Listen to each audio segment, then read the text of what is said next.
Is inversely proportional to क्या होता है, amount of scattering inversely proportional to wavelength होता है। तो जैसे V I B G Y O R, तो अगर हम इधर से इधर जाते ना तो वेवलेंथ बढ़ती है, इसको लैम्डा बोलते हैं, वेवलेंथ डिनोट करते। तो लाल लाइट की वेवलेंथ सबसे ज्यादा होती है, वायलेट की वेवलेंथ सबसे कम होती है। तो वायलेट, इंडिगो, ब्लू, इन तीनों की स्कैटरिंग सबसे ज्यादा होती है, क्योंकि इन तीनों की वेवलेंथ करीबन करीबन पास में ही है। तो वायलेट, इंडिगो, ब्लू सबकी स्कैटरिंग काफी ज्यादा होती है, और रेड ऑरेंज की सबसे ज्यादा कम होती है। तो सबसे पहला क्वेश्चन लिखो अपनी कॉपी में, तो क्वेश्चन लिखो, why sky why sky appears blue. तो अब पहले तुम इसी को ध्यान से समझना। सपोज करो कि ये कोई ट्रक है, सपोज करो कि ये कोई ट्रक है, और इस ट्रक के अंदर बहुत सारे ब्लू कलर के गुब्बारे हैं। मान लो कि ये कोई ट्रक है और इस ट्रक के अंदर बहुत सारे ब्लू कलर के गुब्बारे हैं, और आपकी ये ट्रक इधर की तरफ आ रही है, और इस ट्रक के अंदर एक बंदा बैठा है, वो सब तरफ ब्लू कलर के गुब्बारे फेंक रहा है। कौन से कलर के? सब तरफ ब्लू कलर के गुब्बारे फेंक रहा है, ऊपर नीचे साइड में सब तरफ। बाकी कलर के नहीं फेंक रहा है। किसके फेंक रहा है? ये ट्रक में जो गुब्बारे हैं इसमें मैक्सिमम वो वायलेट, इंडिगो और ब्लू कलर के गुब्बारे फेंक रहा है सब जगह। तो अगर यहां कोई बंदा खड़ा होगा तो उसको सब तरफ, आप बताओ कौन से कलर के गुब्बारे नजर आएंगे? ब्लू कलर के गुब्बारे नजर आएंगे सब तरफ।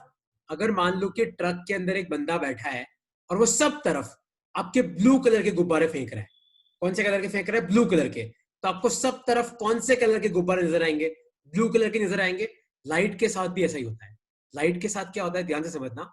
लाइट के साथ क्या होता है, तो जब सन से आपकी व्हाइट कलर की लाइट निकलती है, सन से कौन से कलर की लाइट निकलती है, याद रखना, व्हाइट कलर की। और व्हाइट कलर की लाइट के 7 कंपोनेंट्स होते हैं, V I B G Y O R. और जैसे ये लाइट अर्थ के एटमॉस्फेयर में एंटर करती है, जैसे ये लाइट कहां पे एंटर करती है? अर्थ के एटमॉस्फेयर में। तो अर्थ के एटमॉस्फेयर में छोटे छोटे बहुत सारे पार्टिकल्स हैं। अर्थ के एटमॉस्फेयर में क्या है? अर्थ के एटमॉस्फेयर में छोटे छोटे बहुत सारे पार्टिकल हैं। और आप मुझे बताओ कौन सी लाइट की स्कैटरिंग ज्यादा होती है? वायलेट, इंडिगो और ब्लू की। तो होगा क्या, ये पार्टिकल रेड को, ऑरेंज को, येलो को, ग्रीन को, इसको नहीं पकड़ते। किसको ज्यादा पकड़ते हैं? वायलेट, इंडिगो, ब्लू को। तो ये ब्लू को एब्जॉर्ब करेंगे और सब तरफ फेंक देंगे, वायलेट इंडिगो को एब्जॉर्ब करेंगे, सब तरफ फेंक देंगे, है ना। तो इन 3 कलर की लाइट की स्कैटरिंग सबसे ज्यादा होती है। स्कैटरिंग का मतलब है कि आपका पार्टिकल ब्लू कलर की लाइट को एब्जॉर्ब करेगा, फिर सब तरफ ब्लू कलर की लाइट फेंक देगा। इसलिए अगर जमीन पे कोई बंदा खड़ा होता है तो उसको सब तरफ कौन सा कलर नजर आता है? उसको ब्लू कलर नजर आता है, क्योंकि ब्लू, वायलेट और इंडिगो सबकी स्कैटरिंग ज्यादा होती है। तो पहले आप इसका आंसर लिख लो, फिर मैं तुम्हें वापस समझाता हूँ। लिखो, वाई स्काई अपीयर्स ब्लू। तो लिखो अपनी कॉपी में, लिखो अपनी कॉपी में, violet, indigo and blue have lower wavelength, violet, indigo and blue have lower wavelength, and they are scattered, the most violet, indigo and blue have lower wavelength. इनकी जो wavelength होती है वो कम होती है, have lower wavelength, and they are scattered the most, by atmospheric particles, so sky appears blue. अब कई बच्चे मुझे पूछते हैं कि सर ऐसे तो सबसे कम वेवलेंथ वायलेट की होती है, तो अपने को तो वायलेट दिखना चाहिए। एक्चुअली है क्या, अपनी आई के अंदर जो रेटिना है ना, उस पर रोड्स एंड कोन्स करके 2 लाइट सेंसिटिव सेल्स होते हैं। तो उसमें जो आपका रोड्स और कॉन्स है, ये 2 होते हैं ना, रेटिना के ऊपर 2 होते हैं, ये अपन आगे पढ़ेंगे। तो अपनी आंखें ब्लू कलर के लिए ज्यादा सेंसिटिव है, इसलिए अपने को ब्लू कलर दिखाई देता है ना। तो हिसाब से तो वायलेट, इंडिगो, ब्लू तीनों की स्कैटरिंग बहुत ज्यादा होती है, लेकिन अपने को आसमान नजर आता है ब्लू, अपने को आसमान क्या नजर आता है? ब्लू, बिकॉज अपनी आईज ब्लू के लिए ज्यादा सेंसिटिव होती है। लिखो, लिखो अपनी कॉपी में, sky appears blue because our eyes are more sensitive to blue colour. है ना, कई बार दिमाग में क्वेश्चन आएगा ना कि सर आप बोल रहे हो वायलेट की भी हो रही है, इंडिगो की भी हो रही है, ब्लू की भी हो रही है, तो मुझे वायलेट क्यों नहीं दिखता, ब्लू ही क्यों दिख रहा है? एक्चुअली स्काई में तीनों कलर है, लेकिन अपने को ब्लू नजर आ रहा है क्योंकि अपनी आंखें ब्लू कलर के लिए ज्यादा सेंसिटिव है। तो वापस इस टॉपिक को सब ध्यान से समझना कि वाई स्काई अपीयर्स ब्लू, आपको आसमान नीला क्यों नजर आता है? Why sky appears blue. तो इसको ऐसे समझो, सपोज करो कि कोई ट्रक है, इस ट्रक में आपके लाल कलर के गुब्बारे भी हैं, इस ट्रक में आपके ग्रीन कलर के गुब्बारे भी हैं, इस ट्रक में आपके, है ना, ऑरेंज कलर के गुब्बारे भी हैं, इस ट्रक में आपके ब्लू कलर के गुब्बारे भी हैं, इस ट्रक में आपके वायलेट कलर के गुब्बारे भी हैं। लेकिन होगा क्या, अगर मान लो कि अंदर कोई बंदा बैठा है, वो सिर्फ ब्लू कलर के गुब्बारे और वायलेट कलर के गुब्बारे बाहर फेंक रहा है, देखो सब तरफ आपको क्या दिखेगा? आपको सब तरफ क्या दिखेगा? आपको इस तरीके से वायलेट कलर दिखेगा। क्यों? क्योंकि अंदर से कौन से गुब्बारे बाहर आ रहे हैं? खाली वायलेट और ब्लू कलर के। इसलिए आपको स्काई क्या नजर आता है? ब्लू। क्योंकि आसमान में सबसे ज्यादा स्कैटरिंग कौन सी लाइट की होती है? वायलेट, इंडिगो और ब्लू कलर की। क्यों? क्योंकि उनकी वेवलेंथ क्या होती है? कम होती है। अच्छा, वायलेट, इंडिगो और ब्लू तीनों की स्कैटरिंग होती है, तो भी हमें आसमान ब्लू की नजर आता है, because our eyes are, because our eyes are more sensitive to blue color, because our eyes are more sensitive to blue color। लिख लो अपनी कॉपी में, और कोई डाउट है अब तक तो पूछो। सर एक बार आप स्कैटरिंग की पूरी डेफिनेशन बता दो ना। हाँ, स्कैटरिंग की डेफिनेशन, एक सेकंड, हाँ जस्ट 1 सेकंड। तो मान ले कि अपने एटमॉस्फेयर में ये छोटा सा पार्टिकल है, ठीक है, और सपोज कर कि इधर से तेरी ब्लू कलर की लाइट आ रही है, इधर से कौन से कलर की लाइट आ रही है? ये ब्लू कलर की। तो होता क्या है, ये पार्टिकल क्या करता है? ये लाइट को एब्जॉर्ब कर देता है। क्या करता है? ये जैसे ही ये काला कलर का पार्टिकल तेरी लाइट को एब्जॉर्ब करेगा ना, तो ये पार्टिकल क्या करता है? वाइब्रेट करता है। और एटमॉस्फेयर में जो भी पार्टिकल वाइब्रेट करते हैं, उनसे वापस कलर निकलता है। तो होगा क्या? स्कैटरिंग का मतलब है कि आपके एटमॉस्फेयर के जो पार्टिकल्स है वो लाइट को एब्जॉर्ब करते हैं, फिर वाइब्रेट करते हैं, तो सब तरफ क्या करते हैं? वो कलर को फेंक देते हैं। तो इसको बोलते हैं स्कैटरिंग। स्कैटरिंग का मतलब है एब्जॉर्ब एंड री एमिट। तो एब्जॉर्ब करके वापस एमिट कर दो, इसको बोलते हैं स्कैटरिंग। तो अपने आसमान में सबसे ज्यादा स्कैटरिंग किसकी होती है? वायलेट, इंडिगो और ब्लू कलर की। इसलिए अपने को आसमान क्या नजर आता है? नीले कलर का नजर आता है। ठीक है, कोई डाउट है अब तक तो पूछो। ओके, कोई डाउट नहीं है तो नेक्स्ट लिखो, आप नेक्स्ट क्वेश्चन लिखो अपनी कॉपी में, वाई डेंजर साइंस। जो नहीं होते हैं ऐसे, कई जगह तुमने देखा होगा ऐसे ऐसे ऐसे हड्डी बनी होती है ऐसे, और फिर एक हड्डी ऐसे रखी होती है, एक हड्डी ऐसे रखी होती है, डेंजर का सिंबल है। तो वाई डेंजर या फिर ट्रैफिक सिग्नल, जो रुकने वाला ट्रैफिक सिग्नल होता है, आर रेड इन कलर। तो होता क्या है कि ब्लू कलर की लाइट, वायलेट कलर की लाइट, इंडिगो कलर की लाइट, इन सब की स्कैटरिंग ज्यादा होती है। इन सब की क्या होती है? स्कैटरिंग ज्यादा होती है। तो वापस अपने उसी एग्जांपल पे चलते हैं। सपोज करो कि अपने ट्रक में लाल कलर का गुब्बारा है, ब्लू कलर का गुब्बारा है, वायलेट कलर का गुब्बारा है, ग्रीन कलर का गुब्बारा है, ऑरेंज कलर का गुब्बारा है। तो जब ये ट्रक चलेगी, तो अंदर जो बंदा बैठा है वो वायलेट फेंक रहा है, ऑरेंज फेंक रहा है, ब्लू फेंक रहा है। तो जब ये ट्रक आपके पास पहुंचेगी, है ना, जब ये ट्रक थोड़ी देर चलेगी, तो इसमें फिर कौन से कलर के गुब्बारे बच जाएंगे? खाली रेड कलर के गुब्बारे बच जाएंगे, है ना। तो इसी कंसेप्ट को हम कैसे यूज करते हैं, ध्यान से देखो। तो अगर आपका ट्रैफिक सिग्नल सपोज करो ब्लू कलर का है, तो जमीन के आसपास है ना बहुत सारे पॉल्यूटेंट्स हैं। तो ये पॉल्यूटेंट क्या करेंगे? इस ब्लू कलर की लाइट को रास्ते में स्कैटर करके खत्म कर देंगे। तो अगर आप यहाँ पे खड़े हो ना, तो आपको ये सिग्नल दिखाई नहीं देगा।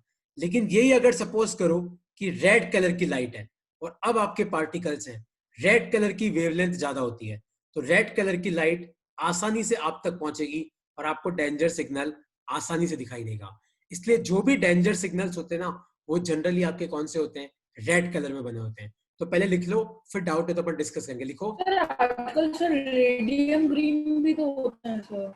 अरे तो ये हो सकते हैं ना, VIBGYOR, इनका नहीं हो सकता।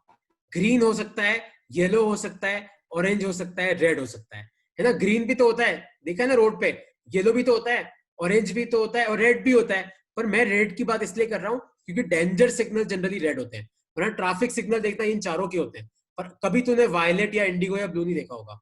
ग्रीन, येलो, ऑरेंज, रेड पक्का होते हैं, है ना। तो लिखो अपनी और कॉपी में। लेकिन डिस्टेंस पे भी डिपेंड करता है क्या स्कैटरिंग? डिस्टेंस पे अमाउंट ऑफ स्कैटरिंग डिपेंड करता है। जैसे मान ले कि अगर यहाँ पे लाइट है और यहाँ तू खड़ा है और यहाँ पे मान ले ब्लू कलर है, तो इतने से में तो तेरे को ब्लू दिखेगा।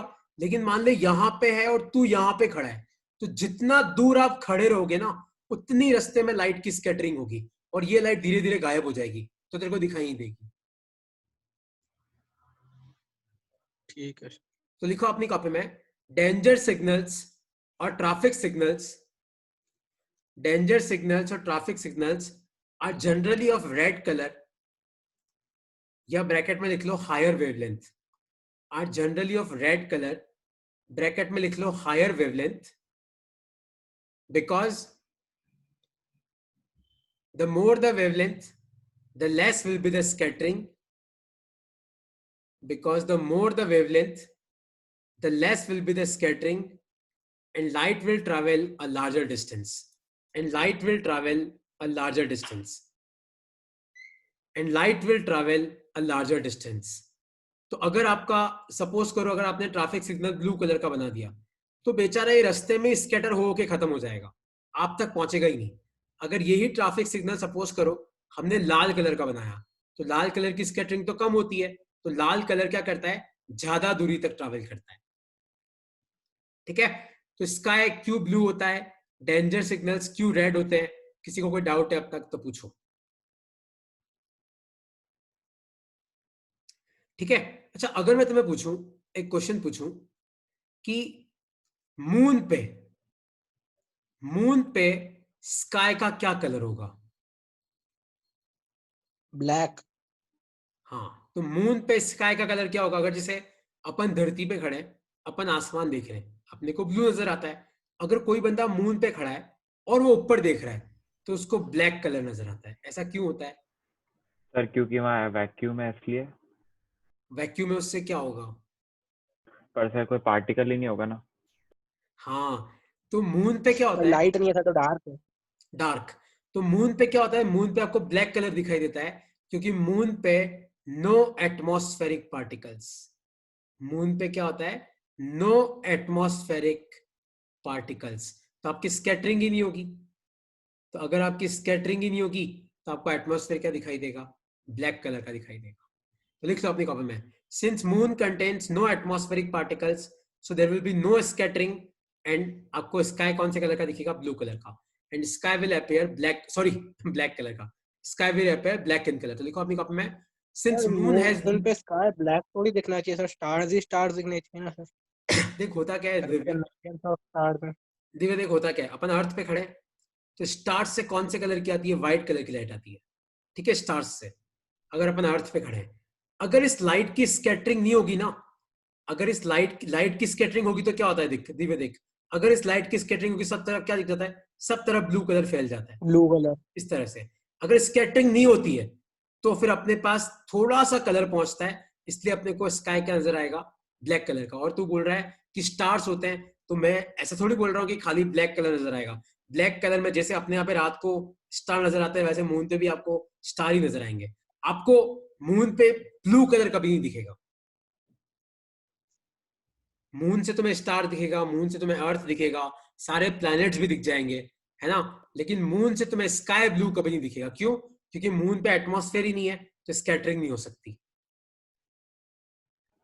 ठीक है, अब अगला क्वेश्चन लिखो अपनी कॉपी में, वाई। हाँ पूछो।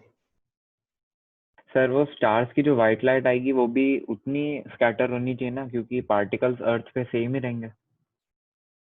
स्टार से जो व्हाइट लाइट आ रही है वो उतनी, मैं समझ में नहीं आया तो जितनी सर सर जैसे सन की लाइट स्कैटर होती है वैसी स्टार्स की भी तो स्कैटर होनी चाहिए ना। हाँ होगी, लेकिन स्टार से लाइट ही कितनी कम आती है यार। अपने नियरेस्ट स्टार कौन है? सन। और बाकी जितने भी स्टार्स है वो अपने से बिलियंस ऑफ लाइट ईयर दूर है। तो यार उनसे लाइट ही कितनी आ रही कि मैं स्कैटरिंग की बात करूंगा, बहुत कम लाइट आती है। लाइट आएगी तो स्कैटर करेंगे ना। समझ ले कि सन से, ओके सर। मान ले कि सन से 1 लाख रेज आ रही है, तो किसी स्टार से सिर्फ 2 रे आती है। तो सोच ले कि क्या कंपैरिजन है।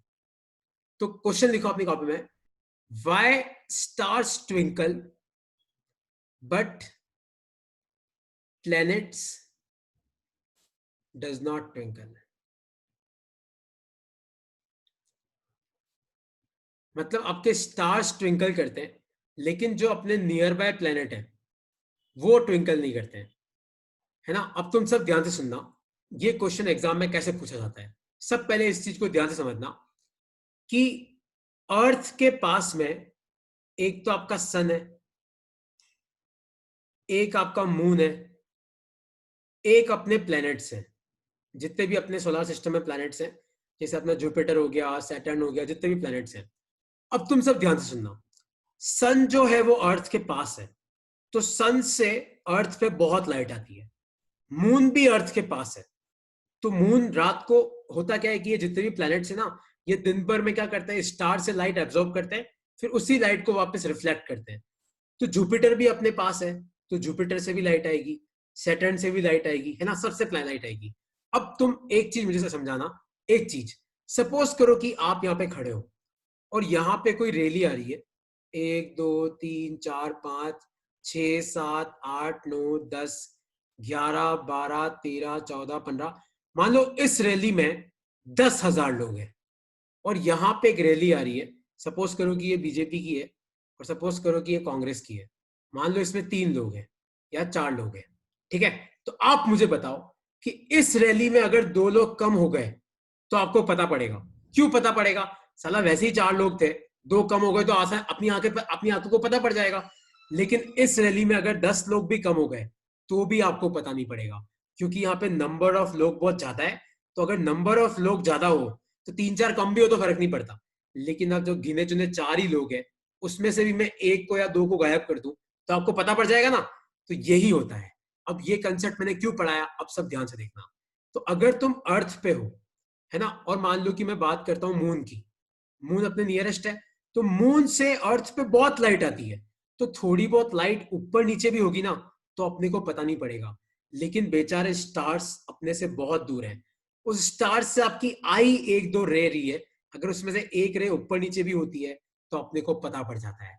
तो इसका आंसर क्या है कि मून और प्लैनेट अर्थ के पास है, तो इनसे अपने पास बहुत लाइट आती है, इतनी लाइट आती है कि कुछ ऊपर नीचे भी हो जाएगा तो अपने को पता नहीं पड़ेगा। लेकिन स्टार्स अपने से बहुत दूर है, वहां से वैसे ही लाइट बहुत कम आती है, उसमें थोड़ा भी ऊपर नीचे होगा तो अपने को पता पड़ जाएगा। किसी को इस कंसेप्ट में कोई डाउट है तो पूछो। Why moon doesn't twinkle while stars twinkle? मान लो तुम्हारे एग्जाम में एक क्वेश्चन आता है, तो लॉजिकली आंसर क्या है कि सर मून अपने बहुत पास है, अपन तो मून पे जाते हैं, है ना, जाते हैं ना लोग, मून अपने बहुत पास है, मून से इतनी लाइट आ रही है कि ऊपर नीचे होगा तो भी मुझे पता नहीं पड़ेगा। लेकिन बेचारे स्टार इतने दूर है, वहां से आती आपकी इतनी कम लाइट है कि थोड़ी बहुत ऊपर नीचे करोगे तो अपने को पता पड़ जाएगा। तो लिखो अपनी कॉपी में, why stars twinkle and moon and other planets doesn't twinkle? Twinkle मतलब क्या होता है? ट्विंकलिंग पता है ना तुम्हें? ट्विंकलिंग यार क्या समझाऊं, लपजप लपजप लपजप लपजप, ट्विंकलिंग लपजप होता है ना। तो लिखो अपनी कॉपी में, why stars twinkle while moon and planets doesn't? तो लिखो अपनी कॉपी में, light coming from star is very less. Star से जो लाइट आती है ना बहुत कम होती है, light coming from stars is very less and even a slight variation. So light coming from stars is very less. Stars से लाइट तो बहुत कम है, and even a slight variation, मान लो थोड़ी बहुत भी ऊपर नीचे हुई, and even a slight variation will be easily visible. Even a slight variation will be easily visible, है ना। but light coming from moon and planets and sun भी लिख दो is so large that slight variation is not visible. तो star से इतनी कम light आती है कि थोड़ा बहुत भी ऊपर नीचे होता है तो अपने को पता पड़ जाता है. और मून, प्लैनेट और सन, कभी सन को ट्विंकल करते हुए देखा है तुमने? तो मून, प्लैनेट, सन हमारे इतना पास है कि इनसे जो लाइट आती है वो इतनी ज्यादा है कि इसमें थोड़ा बहुत ऊपर नीचे हुआ तो भी हमें पता नहीं पड़ेगा. तो slight variation is not visible. तो लिख लो इसको अपनी कॉपी में. और कोई डाउट है तो पूछो.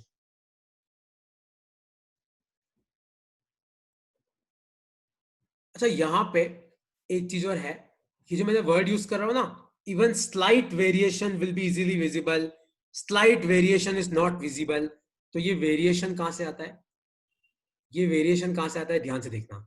तो जब आपकी लाइट अर्थ के एटमॉस्फेयर में एंटर करती है तो अर्थ के एटमॉस्फेयर के बहुत सारे पार्ट है, अगर तुम्हें पता हो. आयोनोस्फीयर, आपका स्ट्रेटोस्फीयर, फिर अपना एटमॉस्फेयर, और अलग अलग लेयर का रिफ्रेक्टिव इंडेक्स अलग अलग होता है. तो आपकी लाइट कभी डेविएट होती है, कभी इस तरीके से बैंड होते होते पहुंचती है. तो लिखो अपनी कॉपी में, the variation is due to different layers of earth.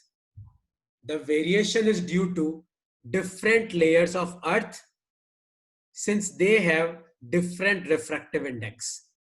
The variation is due to different layers of Earth's atmosphere. The variation is due to different layers of Earth's atmosphere since they have different refractive index. ठीक है? तो आज हमने दो तीन चीजें बहुत important पढ़ी.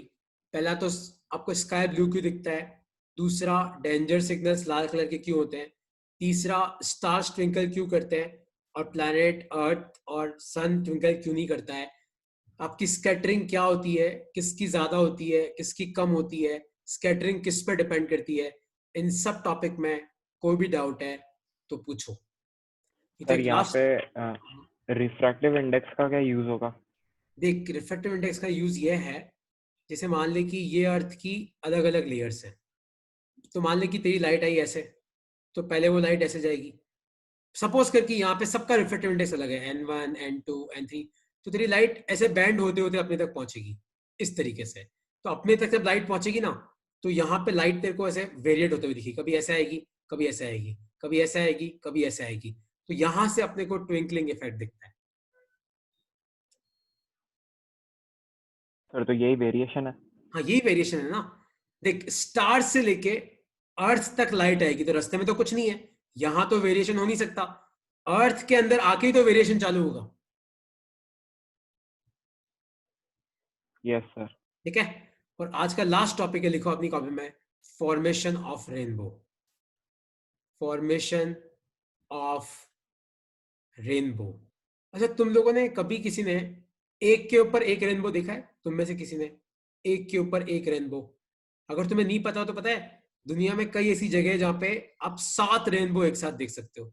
एक के ऊपर एक के ऊपर एक के ऊपर एक के ऊपर एक के ऊपर एक, है ना. इंडिया में भी अगर तुम कभी अरुणाचल प्रदेश जाओ तो वहां पे तवांग करके एक जगह है, वहां पे आप 3 रेनबो एक के ऊपर एक के ऊपर एक देख सकते हो, है अरे ना. वहाँ बारिश ज्यादा होती होगी. हाँ, मतलब जितनी क्लाउड की सर लेयर्स, तो जितनी क्लाउड की 7 रेनबो मतलब 49 कलर्स ऐसे 7 49 नहीं, 7 सब रेनबो में 7-7 कलर ही होते हैं. वो तुम्हें रेनबो 7 दिखाई देंगे, मतलब 7 के ऊपर एक और 7, एक और 7 ऐसे. हाँ, तो 49 लेयर्स बन जाएगी, करेक्ट है ना. अब रेनबो बनता कैसे है, ध्यान से देखो, सब ध्यान से देखो. रेनबो बनने की एक बहुत बड़ी कंडीशन है कि आपका रेनबो तभी बनेगा जब आसमान के एक सिरे में बारिश हो रही होगी और आपका सन सामने की तरफ होगा. मतलब अगर ऐसा हुआ कि सन यहाँ पे है और बारिश नीचे हो रही है तो रेनबो नहीं बन सकता. रेनबो कब बनता है? तो लिखो अपनी कॉपी में, condition of formation of rainbow. लिखो अपनी कॉपी में, condition of formation of rainbow. Rainbow कब बनता है? Condition of formation of rainbow. तो लिखो, रेनबो विल ओनली फॉर्म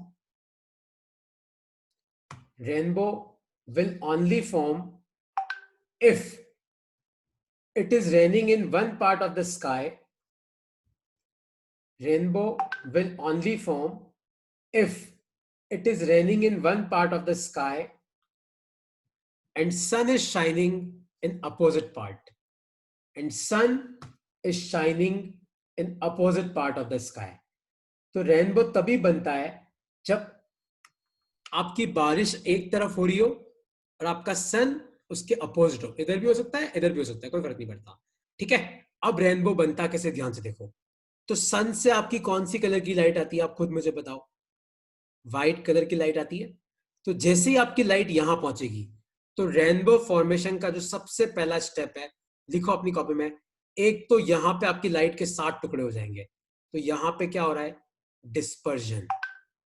और दूसरा, ध्यान से देखो, तो लाइट एक मीडियम से दूसरे मीडियम में ट्रैवल हो रही है, तो दूसरा क्या हो रहा है, रिफ्रैक्शन। तो फॉर्मेशन ऑफ रेनबो में आपकी सबसे पहली स्टेप क्या है, डिस्पर्जन और रिफ्रैक्शन। सेकंड स्टेप क्या है, ध्यान से देखो, अब आपकी लाइट यहां पहुंचेगी, आप मुझे बताओ यहां पे डिस्पर्जन नहीं हो रहा है क्योंकि लाइट्स के 7 पार्ट तो हो चुके हैं और रिफ्रैक्शन भी नहीं हो रहा है। सेकंड पार्ट क्या है, रिफ्लेक्शन। ध्यान से देखो, लाइट टकरा के वापस जा रही है। और थर्ड स्टेप यहां पे, आप मुझे बताओ यहां पे क्या हो रहा है, यहां पे क्या हो रहा है, रिफ्रैक्शन। क्योंकि लाइट आपकी क्या कर रही है, अंदर वाले मीडियम से बाहर आ रही है। आपका डिस्पर्जन नहीं हो रहा है, ध्यान रखना, क्योंकि डिस्पर्जन खाली एक ही बार होता है यहां पे और हो चुका। तो लिखो अपनी कॉपी में, rainbow formation is a 3 step process. पहली स्टेप है डिस्पर्जन प्लस रिफ्रैक्शन, दूसरी स्टेप है रिफ्लेक्शन, तीसरी स्टेप है रिफ्रैक्शन।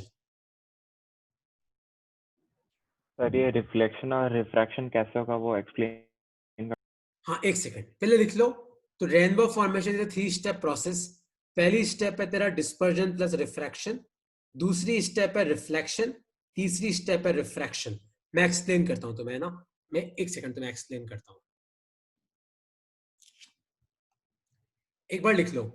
तो condition of formation of rainbow में क्या आएगा, रेनबो तभी बनता है जब आसमान के एक हिस्से में बारिश हो रही हो और उसके जस्ट अपोजिट हिस्से में कौन हो, सूरज, सूरज मामा हो, है ना, तभी आपका रेनबो बनता है। अगर आपका सूरज ऊपर है और आपका सपोज करो बारिश नीचे हो रही है तो रेनबो नहीं बनेगा। रेनबो फॉर्मेशन 3 स्टेप की प्रोसेस है। पहली स्टेप आपकी डिस्पर्जन रिफ्रैक्शन, दूसरी रिफ्लेक्शन, तीसरी रिफ्लेक्शन। कैसे, वापस समझना सब। तो ये डायग्राम वापस बनाया, देखो देखो, जिसने भी क्वेश्चन पूछा अब समझो। देख, सन से आपकी सनलाइट आ रही है, तो जैसे ही यहाँ पे लाइट आएगी तो देख अंदर वाला मीडियम है, तो याद है किसी भी मीडियम का रिफ्रैक्टिव इंडेक्स अलग अलग कलर के लिए अलग अलग होता है। देख, लाल कलर का डेविएशन कम हुआ, वायलेट का ज्यादा हुआ। तो यहाँ पे एक तो आपका डिस्पर्जन हुआ क्योंकि आपकी लाइट के 7 पार्ट हो गए, यहाँ पे मैं 7 दिखा नहीं रहा, सिर्फ 2 ही दिखाए। और दूसरा क्या हुआ यहाँ पे, ध्यान से देखो, रिफ्रैक्शन हुआ। क्योंकि रिफ्रैक्शन का मतलब क्या है, light travelling from one medium to another. तो बाहर तो आपका एयर है, अंदर आपका क्या है, वाटर। फिर सेकंड स्टेप यहाँ पे हुई, तो फर्स्ट स्टेप यहाँ पे हुई, सेकंड स्टेप यहाँ पे हुई। ध्यान से देखो यहाँ पे क्या हो रहा है, यहाँ पे आपकी खाली रिफ्लेक्शन हो रहा है, लाइट पहुंची, टकरा के वापस चली गई। और थर्ड स्टेप आपका यहाँ पे हो रहा है, ध्यान से देखो, यहाँ पे रिफ्लेक्शन तो नहीं हो रहा और डिस्पर्जन भी नहीं हो रहा, यहाँ पे आपका क्या हो रहा है, खाली आपका रिफ्रैक्शन हो रहा है, क्योंकि आपकी लाइट वाटर से वापस किस में आ गई, एयर में आ गई। तो इस तरीके से आपका रेनबो बनता है। और कोई डाउट है इसमें, सर आप पूछो। सर ये लाइट वापस से ज्वाइन क्यों होगी। क्या ज्वाइन कहाँ पे हुई, सर ये रेड और वायलेट की जो नहीं दो नहीं वो रे है ज्वाइन ना नहीं हो वो। रही है। मान लो यहाँ पे एक बंदा खड़ा है तो उसको लाल और वायलेट अलग अलग दिखेगी, वो ऐसा लग रहा है, देखो अच्छा ज्वाइन नहीं हुआ ठीक है। है सर। एक्चुअली यहाँ पे आंखें इतनी छोटी बना रखी है ना, तो वो तेरे को यहाँ पे कन्वर्ट कर दिया उसने, नहीं नहीं ज्वाइन नहीं हो रहा है, ठीक है। तो इसके साथ तुम्हारा स्कैटरिंग और ये सारे टॉपिक खत्म होते हैं। अब हम लोग ह्यूमन आई पे आएंगे, है ना, कि आंखें कैसे काम करती है और आंखों में क्या डिफेक्ट है, वो तो अपने सिलेबस से रिमूव हो गया, बट आंखें काम कैसे करती है, आंखों के इंपॉर्टेंट पार्ट के फंक्शन क्या है, वो सब। तो अब तुम्हारा काम क्या है, ध्यान से देखना। आज जो मैंने कुछ भी पढ़ाया ना, इसके प्लीज तुम्हें नोट्स बनाने हैं। मैं तुम्हें नोट्स भेज रहा हूँ जो तुम्हें लिखने हैं, तो वो तुम्हें कॉपी में लिखना है, ठीक है। असाइनमेंट तो कुछ नहीं है, आज जो मैंने पढ़ाया वो पढ़ लेना एक बार, है ना। तो मैं तुम्हें नोट्स भेज दूंगा सर और स्कूल लिखना। में बोला कि क्या हुआ, सर हाँ सर पूछो। स्कूल में बोला कि आई पूरा ही डिलीट हो गया है। नहीं नहीं नहीं, खाली डिफेक्ट्स ऑफ विजन डिलीट हुए हैं। ठीक है सर। सर हमको भी यही बोला कि पूरा हट गया है। नहीं नहीं, तुम्हारे पास वो नहीं है क्या सीबीएसई का गाइडलाइन? मेरे पास है, रुको मैं अभी यस सर। अभी नोट्स भेजूंगा सर ना। है वो ना तो सर, है। हमारे पास उसमें तो सर केवल यही दिया हुआ है सर, सीधा इसी से ही दिया हुआ है पहला टॉपिक। सर ह्यूमन आई पूरा हट गया है सर। अरे यार तेरी स्कूल में दिव्यांश, कराया भी नहीं। देखो एक सेकंड रुको, अभी चेक कर लेना। कर लो ना यार, आई के बारे में पढ़ने में मजा ही आएगा। एक सेकंड रुक जाओ। अब मेरा टाइप नहीं हो रहा है, मैं तो मेरे पास है वो पीडीएफ, मैं तुम्हें भेजता हूँ। उसमें तो इतना ही लिखा हुआ है कि डिफेक्ट्स ऑफ विजन गया है। ठीक है, अगर आई गया होगा पीडीएफ तो तो है। बात है ना। चलो ठीक है, मैं तुम्हें नोट्स भेज दूंगा, ठीक है आज के। चलो ओके।